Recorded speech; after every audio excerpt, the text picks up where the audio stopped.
கவனிங்க, பிறப்பு உரிமை என்ன என்பதை அதிலிருந்து கண்டு கொள்ளுங்கள். அதை கண்டுபிடித்து இல்லாதவைகளை விரட்டி அடியுங்கள். அதுக்குதான் வேதம் கொடுத்திருக்கிறது. என்ன ஒரு நாள் வந்து கேட்டாங்க ஒருத்தர், ஐயா எத்தனை மணி நேரம் நீங்க முட்டி போட்டு ஜெபிப்பீங்க அப்படின்னு.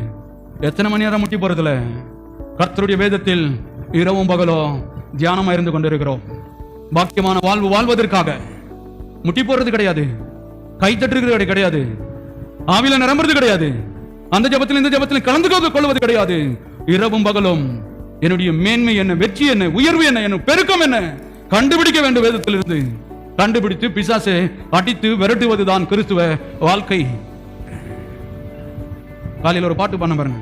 பாவியான எந்தன் மீது பாசம் வைத்தி, பாசத்தின் மிகுதியால் உந்தன் ஜீவனை தந்து விட்டி. ஆண்டவர் சொல்றாரு, என் சொந்த குமாரன் என்று பாராமல் உங்களுக்காக அவரையே கொடுத்தவர் மற்ற எல்லா அற்பமான காரியங்களை அருளாமல் இருப்பது எப்படி?